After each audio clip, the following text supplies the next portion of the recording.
Olá pessoal, tudo bem? Vamos ver nesta aula a lei de interceptação telefônica, com todos os pontos relevantes para as provas de vocês, inclusive com as novidades introduzidas pela lei que instituiu o pacote anticrime. Deixe então, portanto, desde logo aberta essa lei 9296 de 96, lei que regula a interceptação telefônica. Bom, em primeiro lugar, qual é o objeto dessa lei? Bom, isso passa pelo artigo 1º. Essa lei traz qual objeto? Vamos lá. Diz o artigo 1º. A interceptação de comunicações telefônicas de qualquer natureza para prova em investigação criminal e em instrução processual penal observará o disposto nesta lei e dependerá de ordem do juiz competente da ação principal sob segredo de justiça. Bom, vem o parágrafo único e dispõe: o disposto nesta lei aplica-se à interceptação do fluxo de comunicações em sistema de informática e telemática. Então, qual é o objeto dessa lei? Do que ela trata? Ela trata de interceptação de comunicações telefônicas, tá bem? E sistemas de informática e telemática para que, como dispõe o artigo 1º, para utilização em investigação criminal ou em processo criminal, quando falar instrução processual, tá bem? A interceptação telefônica, ela é um meio de prova.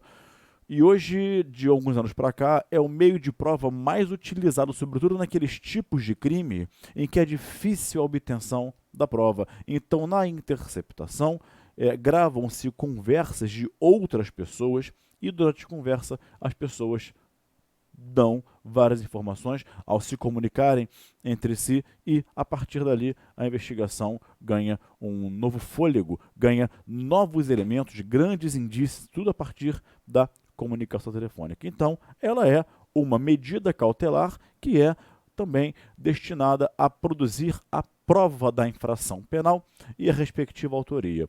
Além disso, qual seria a sua abrangência? Pelo que nós dissemos já no artigo 1º, ao lê-lo, ela tem incidência tanto na investigação criminal, ou seja, na fase de investigação preliminar, inquérito policial, tanto quanto no processo criminal. Portanto, é possível, sim, lançar-se mão de uma interceptação telefônica tanto na fase do inquérito policial quanto na fase da ação penal. Tá legal? Vamos seguir. Bom, qual seria o objeto da interceptação? A interceptação teria por objeto o quê? Qual espécie de comunicação? Qual seria a proteção que seria afastada do sigilo com a interceptação? Vamos lá para o artigo 5º, inciso 12 da Constituição de 88. E aí, meus amigos, data vênia de quem disser algo em sentido contrário ou diverso, é impossível aqui haver alguma dúvida. Não deixa dúvida. O texto constitucional não deixa absolutamente nenhuma dúvida. Vamos lá. Artigo 5º, inciso 12. Olha a redação dele.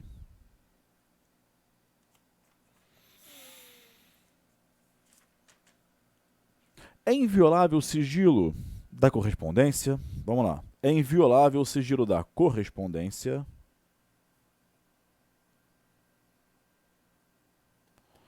O que mais, Gabriel? E das comunicações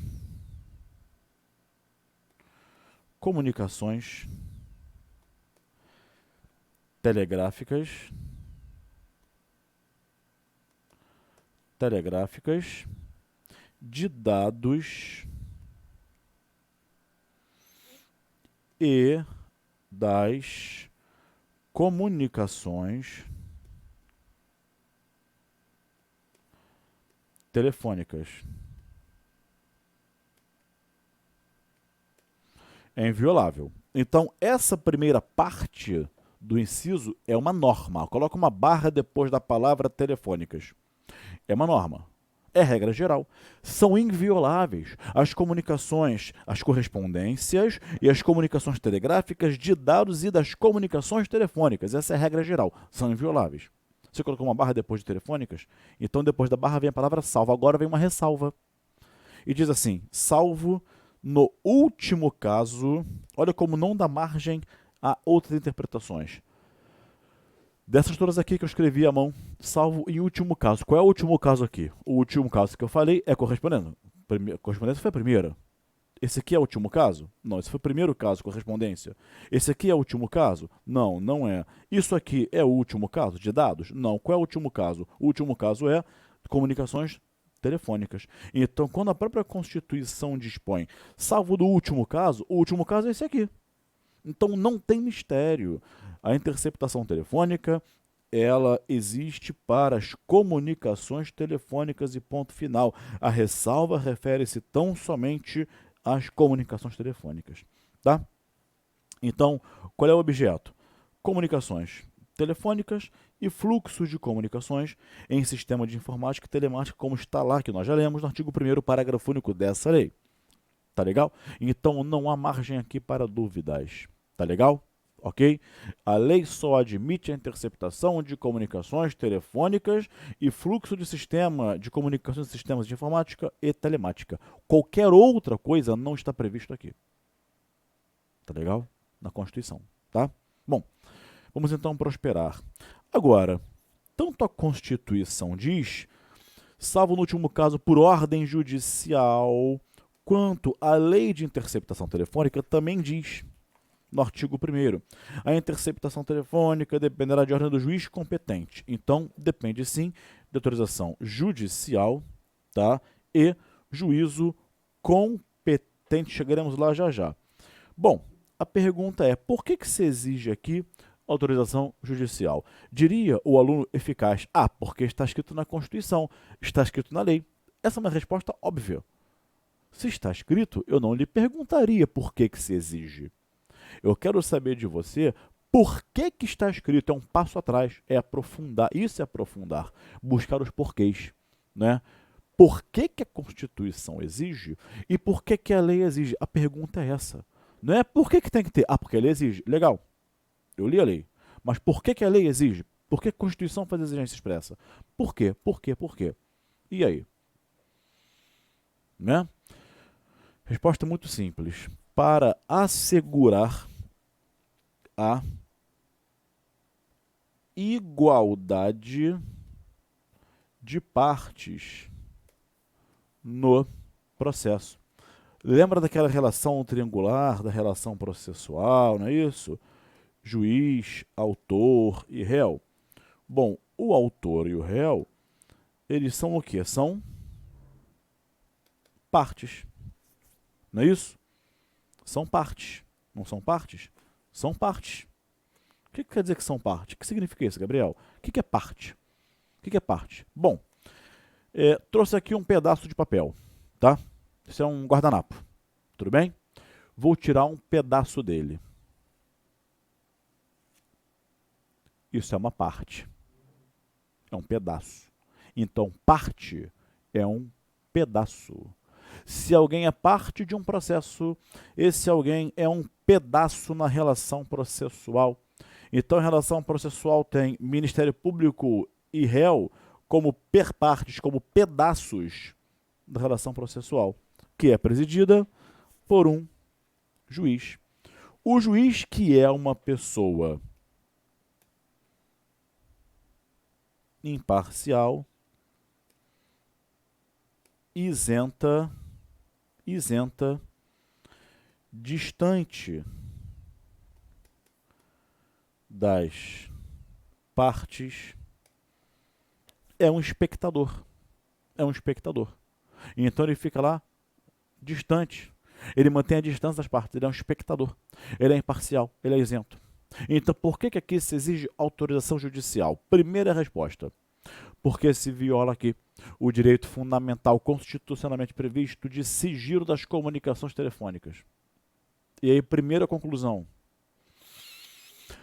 Toda vez que se afastar um direito fundamental, exige-se autorização judicial.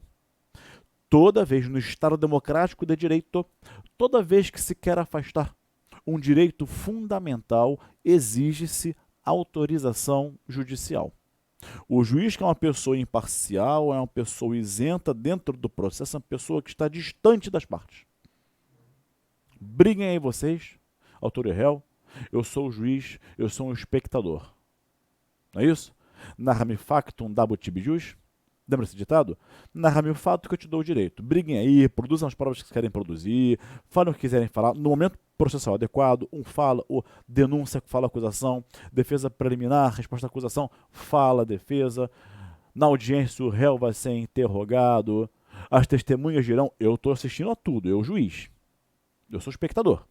Briguem aí, produzam as provas que querem produzir, tragam suas teses e ao final vou dar uma sentença. É isso. O juiz é isso, tá? Ah, mas o juiz, o ativismo judicial, isso é outra história. Enfim, e que no processo penal é sempre muito complicado, né? Mas enfim, vamos lá. Então, por que se exige autorização judicial? Primeiro, porque, para afastar um direito fundamental, tem que ter autorização judicial. Primeiro fundamento. Segundo fundamento, segundo motivo, qual é?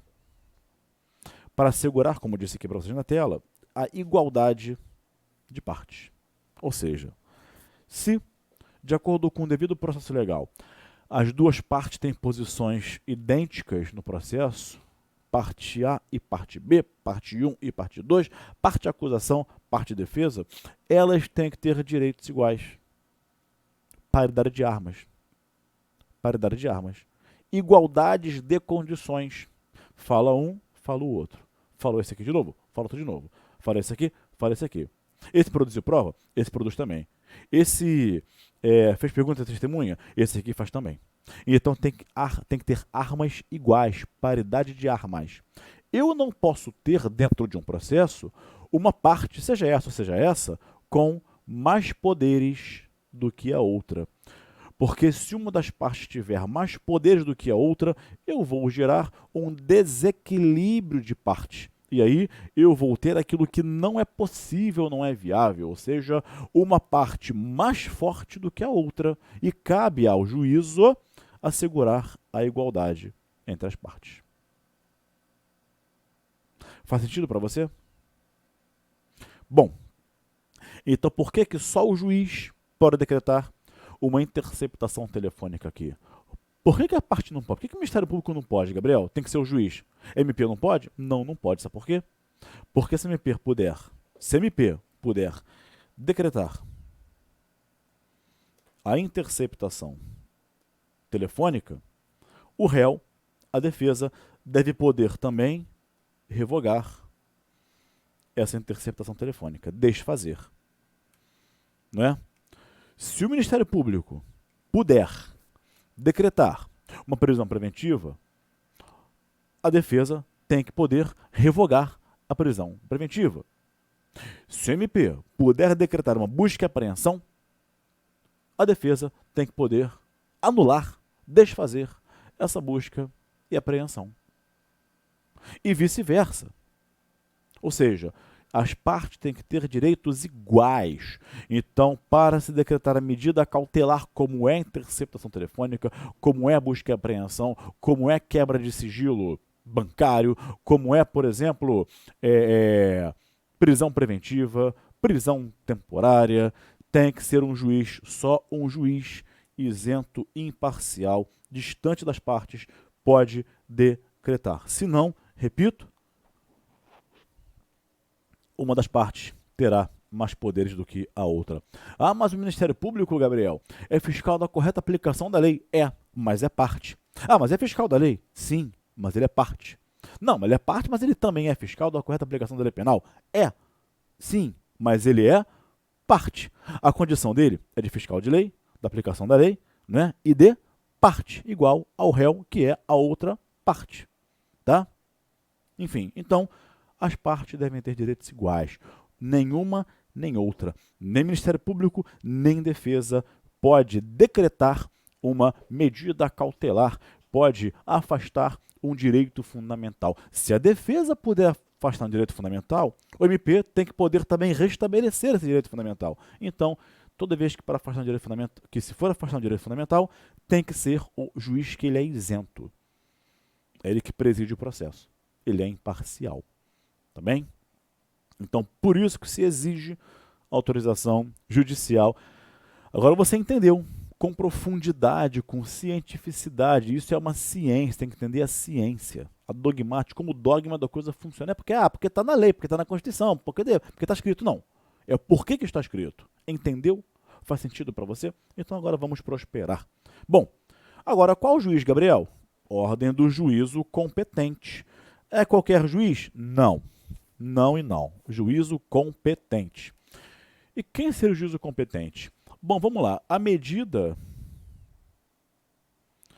de interceptação telefônica é uma medida cautelar. Quem será o juízo competente? O juízo competente será o juízo com competência constitucional para julgar a ação principal, o processo principal, ou seja, que tem por objeto o quê? O crime que é investigado por aquela interceptação telefônica. Faz sentido? Então vamos lá. Investiga-se um crime de competência da Justiça Federal, um tráfico transnacional de drogas. Quem é o juízo competente para julgar esse crime? Juiz federal. Juízo federal. Ok. Então, quem é que tem que autorizar a interceptação telefônica para investigar esse crime? O mesmo juízo federal. Perceberam? Crime praticado a bordo de navio ou aeronave. Quem é competente? Juízo federal. Então, quem vai autorizar a interceptação é aquele juízo federal. Foro especial por prerrogativa de função. Quem é o competente para processar ou julgar um governador do estado? STJ. Então, quem é que pode autorizar a interceptação telefônica para investigar um crime praticado pelo governador do estado? O STJ. Acabou, não tem mistério. Você tem que pensar sempre, você vai olhar para isso com lentes de princípio do juízo natural. É sempre o juízo natural, ou como preferem alguns equivocadissimamente, juiz natural. Né? O juízo natural daquele crime é que tem competência para decretar a medida de interceptação telefônica. Decretar / autorizar. Gabriel, e se for uma interceptação telefônica para investigar um crime que seja uma violência doméstica contra a mulher? Violência doméstica contra a mulher. Quem vai autorizar a interceptação? O juízo do juizado de violência doméstica familiar contra a mulher. Percebeu? Simples. Simples. Tá? Bom. E se for um crime na justiça estadual? Ok. Problema nenhum. Algum juízo estadual. O pedido de interceptação telefônica será encaminhado à livre distribuição entre alguma daquelas varas federais, varas criminais, melhor dizendo, varas criminais daquele estado. Simples assim. Não tem mistério.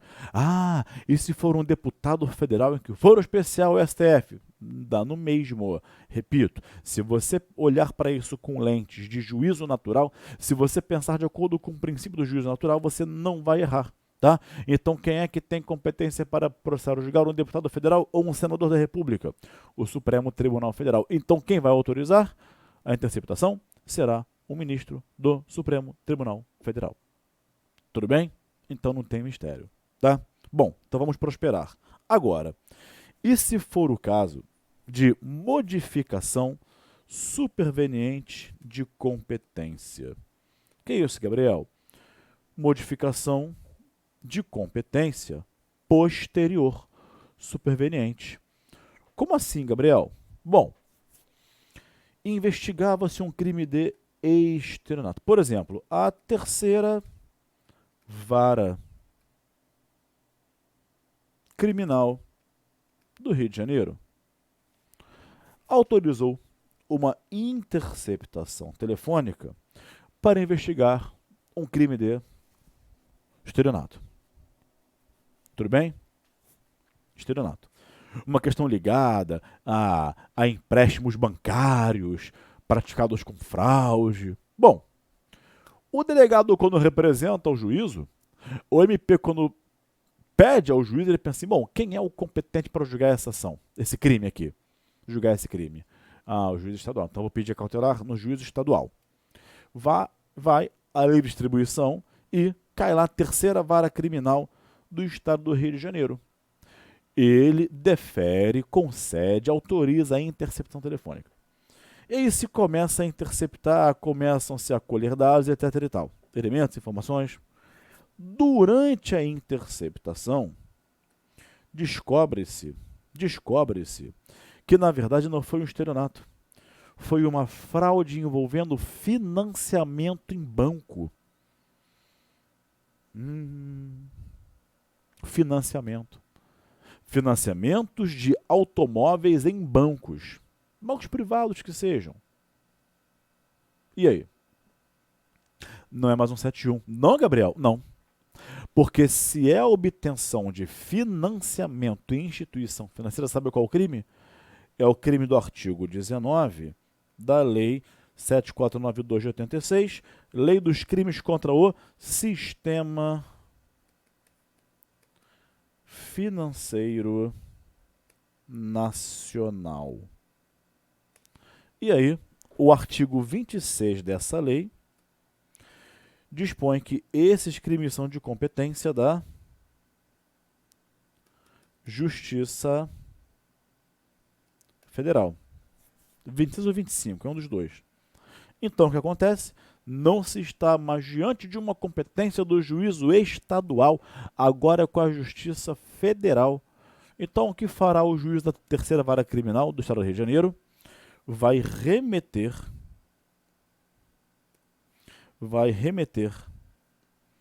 esse processo à Justiça Federal. E lá será distribuído. Também vamos imaginar que caiu na 8ª Vara Criminal Federal. Ok?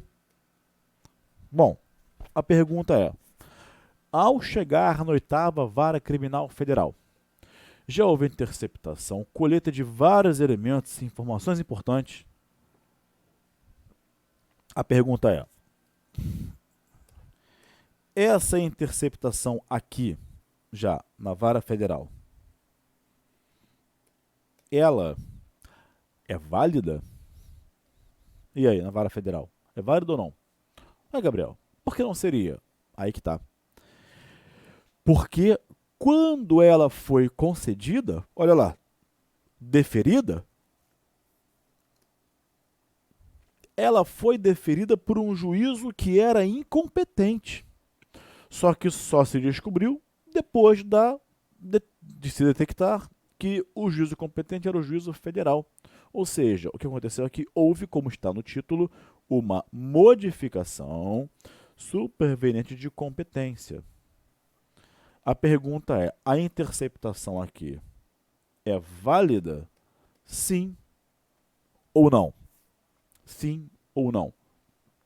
Ou seria prova ilícita?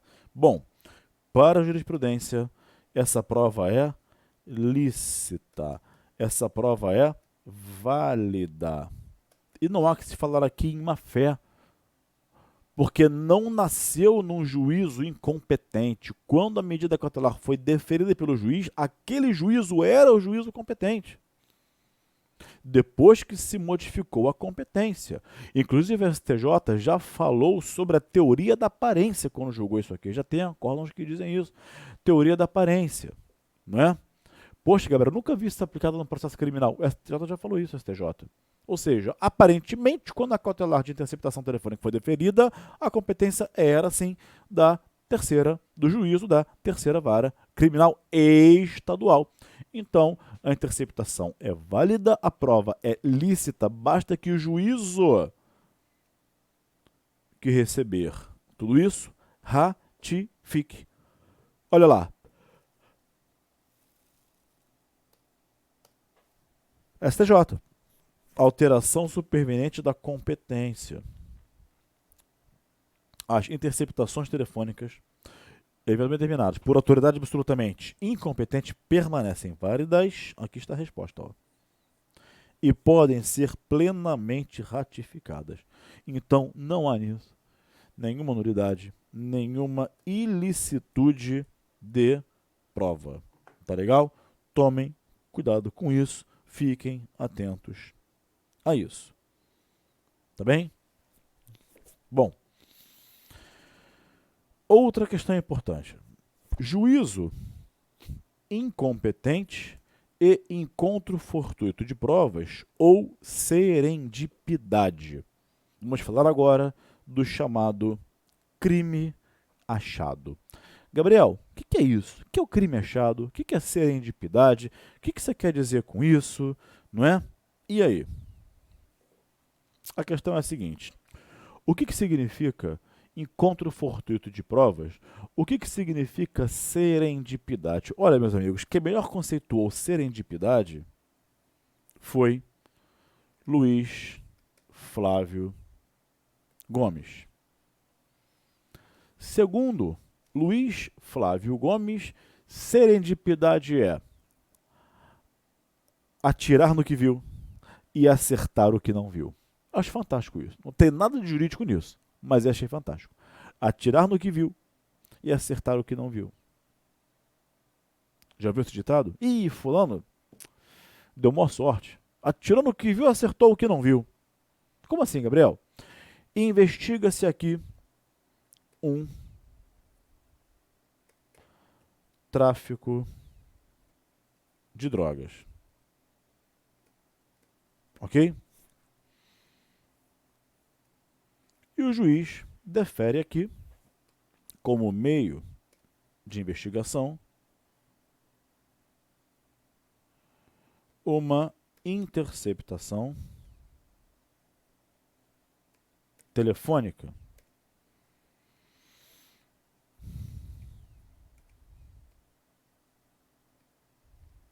Ok, muito bem. O que aconteceu? Durante a escuta, durante a interceptação, durante a interceptação, surgem provas de um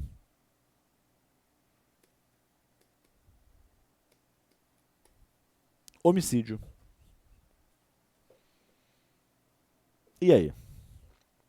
Essas provas são válidas? Ou seja, atirou no que viu, tráfico de drogas, acertou o que não viu, homicídio. É justamente isso. Fortuitamente, encontram-se provas de outra infração penal que não estava na investigação. O delegado está investigando o tráfico de drogas, descobriu um homicídio a partir da investigação do tráfico de drogas. É possível isso? Ou todos os elementos que se encontrar sobre o outro crime são nulos, é prova ilícita. O Supremo Tribunal Federal chamou esse crime descoberto a partir dessa interceptação telefônica para investigar esse crime, chamou de crime achado. Então, o crime que é descoberto decorrente da interceptação, ele é chamado pelo Supremo Tribunal Federal de crime achado, que é uma expressão até bem... Eu nunca tive essa expressão em lugar nenhum em doutrina, mas é uma expressão bem própria, que investigava o tráfico de drogas e achou o homicídio, o crime achado. Pode chamar também de crime encontrado. Estava investigando um tráfico e, no meio da interceptação, encontrou um homicídio. Crime encontrado. O que seja. Mas, se vier em prova, crime achado é o crime que foi descoberto a partir da interceptação, que não estava na investigação inicialmente. Tá? Olha o que o STJ diz. Olha que interessante. Durante a investigação de outros crimes, no decorrer da interceptação telefônica, determinada por juiz diverso, daquele competente para julgamento de ação principal. Nessa situação, não há que se falar em incompetência do juízo que autorizou a interceptação telefônica, tendo em vista que se trata de hipótese de encontro fortuito de provas. Por que a alegação? Porque a tese aqui é a seguinte. Ora, os elementos encontrados do homicídio são inválidos. Por quê? Porque quem autorizou a interceptação para o tráfico de drogas foi, por exemplo, a primeira vara criminal. E o homicídio, por ser crime doloso contra a vida, teria que ter a interceptação telefônica autorizada pelo juiz-presidente do tribunal do júri. Não é? Então está errado. Os elementos encontrados do homicídio não são válidos, porque não foi o juízo presidente do júri que autorizou, e sim um juízo incompetente para esse crime aqui. O STJ disse, não tem nada disso. A prova é válida, sim. Olha lá, não há que se falar em incompetência do juízo que autorizou a interceptação telefônica, tá? Em sendo o caso de encontro fortuito de provas. Tá bem? Aqui, ó, Supremo Tribunal Federal. Indeferiu um habeas corpus em que se discutia o quê? Se discutia a ilicitude de provas colhidas mediante durante investigação voltada a apurar dele tráfico internacional de drogas. Eu estou lendo rápido porque está na sua tela. Né? Por isso que quando está na sua tela eu leio rápido. Eu sei que eu falo rápido, ok, mas quando está na sua tela a notícia, como você vai ler mais rápido do que eu vou falar, eu leio meio rápido porque eu sei que você está lendo, tá? Vou falar mais devagar agora, prometo. Bom, então, foi o caso aqui. Investigava-se que um tráfico de drogas internacional, tá? E o que fez o juízo? Decretou a prisão preventiva do paciente pela suposta prática de homicídio qualificado. Esse homicídio aqui, ele foi um crime achado durante a interceptação para investigar o tráfico de drogas. O que a defesa falou? Opa, pera aí. Essa prisão preventiva decretada é nula, não pode, porque quem não pode ser decretada pelo juízo que não seja do tribunal do júri. O que disse o STF? O colegiado afirmou o quê? A hipótese dos autos é de crime achado, ou seja, infração penal desconhecida e não investigada até o momento em que se descobre o delito. A interceptação telefônica, apesar de investigar tráfico de drogas, acabou por revelar crime de homicídio. Assentou presentes requisitos constitucionais e legais, a prova deve ser considerada lícita. Lícita. Tá legal? Tudo bem? Bom, vamos então prosperar. Agora, olha que interessante. A prova é lícita, tá? Aí eu te pergunto, os elementos em relação ao crime achado são válidos? Gabriel, você acabou de falar que a prova é lícita? É lícita sim. Se é lícita, são válidos sim. Ok, então a resposta aqui é sim. Mas a pergunta é, partindo da premissa de que são válidos, a pergunta é, podem ser usados como prova diretamente? E aí? Eu vou responder a essa pergunta no próximo bloco. Até lá!